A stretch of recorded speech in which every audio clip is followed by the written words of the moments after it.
so much for coming to this session. What do you see? Anybody? Bunch of roads. Yeah, you're right. And so, and they're all coming here, right? Okay. So the United Nations Girls Education Initiative claims that girls' education is a fundamental human right. Now, while there is broad consensus on this, different policies can converge differently, hence the picture, and to achieve the same goal. And so this is the argument that I would like to present today. The traditional policy making, processes were based on outcomes. So the assumption was that, the assumption being that skills and knowledge result in high economic gains. Secondly, there was also this assumption that there is a linear relationship between investment in human capital and productivity. Now, this can be problematic because these assumptions are devoid of consideration of the processes which are involved. So moving on, I read a lot of literature on how policy making is actually a contested field. But three research works which really guided my work today. I'm going to present them here. Chisamia et al. Present their work in schools in Bangladesh and Malawi, and they say that educational initiatives for achieving gender parity do not always result in mitigation of discrimination and oppression and violence. In fact, sometimes girls do get educated, but at the end of the day, they become misfits in their own communities. The second work is by Bajaj and Patmaraja, who present their work showing how structural inequalities tend to privilege boys and enable them to become the transformative change agents for girls. But girls still do not get the empowerment that is perceived from these educational initiatives. The third work that I looked into was by Khurshid 2016, who presents the word empowerment or approaches to empowerment to differ for different stakeholders who are interestingly present in the same geographical, cultural, and contextual location in a school in Pakistan. So they're in the same place, and the goal is female empowerment, but their conceptualization of empowerment is different. Now, the new approach to policy making is a systematic review of processes, which we hope will open avenues for critical discourses and eventually result in alteration of mindsets. And so my work today is based or grounded in the same theory, which is process-based, that due consideration analysis of processes is very important, and not just to focus on the outcomes of these educational policies. There are two policies that I have actually compared, and these policies both are based on implementation of the Sustainable Development Goals, and goal number 4 and 5, which are quality education and gender equality respectively. So the first policy that I have looked at is the education policy by Department for International Development, which has now become the FCDO because it's become part of the Foreign Development Commonwealth Office in UK. And the second one, and they represent an international actor, working in a country, working on policy implementation. The second policy is Pakistan implementation of 2030 Agenda for Sustainable Development. Both the policies are aimed towards girls' enrollment in primary schools in Pakistan. So in 2016, there was a resolution passed by the National Assembly in Pakistan, which actually aligned all its national priorities with the Sustainable Development Goals, and that's the policy that I analyzed. So the broader question that I look at is, how does the approach and presentation of policies to increase girls' enrollment in schools differ for the government of Pakistan and for different? So a local, government and an international actor. So after looking at at both the policies in depth and looking at the themes that came out of them, these are the similarities that I was able to identify. Both are looking for sustainable development. They don't want their efforts to fizzle out. They want girls to keep going to school, and they hope that it's going to result in gender equality. Both recognize that there are barriers to education in a society in Pakistan, although the government of Pakistan mentions it more explicitly and in detail as compared to the policy by different. Pakistan has not been doing too well on gender parity index as reported by World Economic Forum, and so both the policies lay a lot of emphasis on gender equality, and it is part of the policy. Again, the Constitution of Pakistan, Article 25A says that the state has to provide free education to school-going children in the country, and it's also part of the UN's Convention on Rights of the Child. But despite that, the literacy rates in the country are not very good, and so human rights approach is an integral part of both the policies. Economic uplift of not just individuals, but at the national level is also one of the aims which is highlighted by both DFID and Pakistan. And a very robust data-driven approach has been used to actually put this policy together, complemented by improved and intensive monitoring and evaluation. Both show a keenness to collaborate with international development organizations to see what is happening around the world and see how they can be modified or used in the Pakistani context. And finally, there is an emphasis on quality of education and investment in professional development opportunities as an important ingredient to improvement to access as well as quality of the experience that children have in schools. So these were the similarities. Now let's look at the differences that came up in this analysis.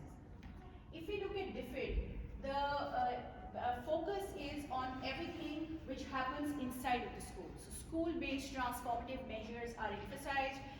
Investment in school curricula, in teaching methods, in infrastructure, and that is a major focus of the policy.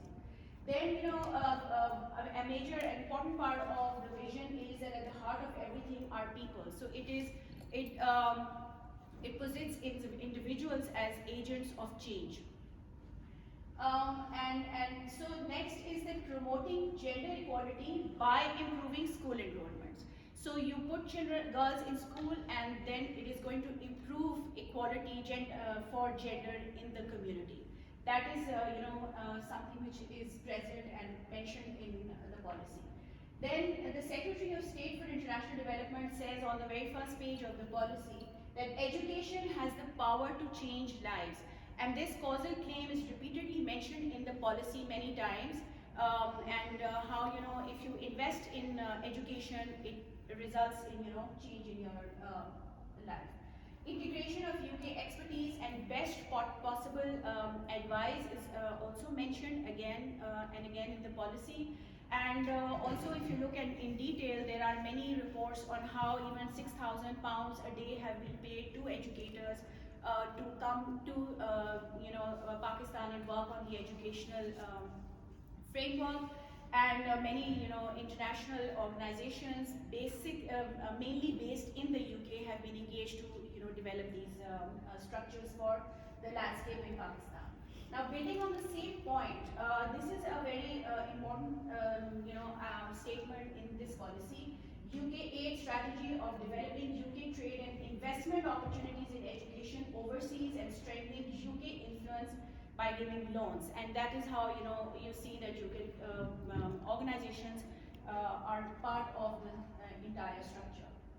On the other hand, the government has focuses on community-based transformative measures. In the same light, you see that there is a mapping of the SDGs with legislation. There is a lot of changes to changes made to legal reforms made to actually implement gender equality and to promote it in the society. There is a lot of talk of social cohesion. There is a lot of talk of changing the quality of life for the entire society.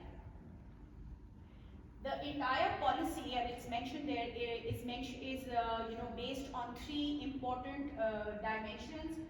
I hope you can read these: economic, social, and environment. So these are the three dimensions on which the policy is dependent.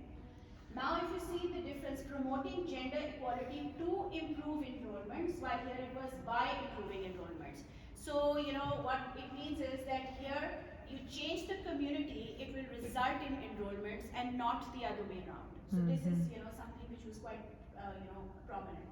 There is a mention of communication platforms, there is a mention of advocacy and awareness campaigns, and there is also, steps taken for contextual adaptability of curricula, and very recently, national curriculum with very flexible learning outcomes to contextualize them for different areas has been implemented. So based on this, the analysis of the report, as I have understood, is that it is devoid of social cohesion, and as well as any concepts of mitigation of negative cultural frameworks, and is based mainly in schools as far as DFID is concerned. Then there is a lot of emphasis on policy borrowing. So you take the policies from an international organization or other countries and implement them in your schools. There is a rerouting of funds. So there is a lot of aid coming in, but then if you are going to hire institutions and organizations from the same country to give you advice and pay them back, so there is a rerouting of funds back to the same country. It is also a form of imperialism, and Han and Ahmed, they argue that it is actually, it engenders supremacy and compliance, and many times these organizations get to have a say in economic and political matters of the country because of the dominance they have because of this aid. And finally, while there is this positive claim that education is a tool of social mobility, there are no details of how it can be done, or any practical steps of how it can be done, or any data to say that it has been done in the past. So it's just this claim which is repeatedly present there.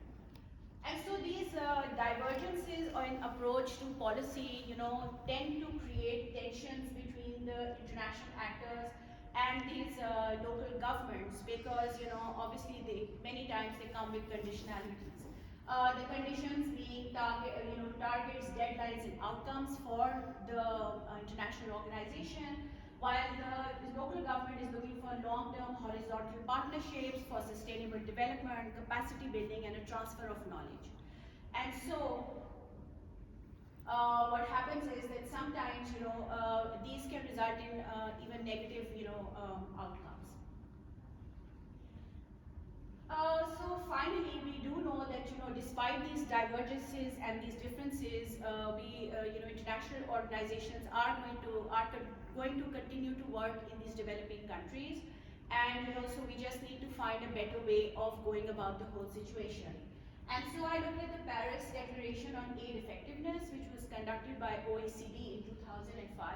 It was the first time when about 80 countries sat together to redefine relationships between countries who are giving aid and receiving aid. So redefining this relationship between donor and recipient, and they focused on more on having a partnership rather than having aid relationships. And I want to mention ownership, alignment, harmonization, results, and mutual accountability were the dimensions of this discussion that they had at this conference, at this session. They identified that education policy making is a nuanced and multi-layered process.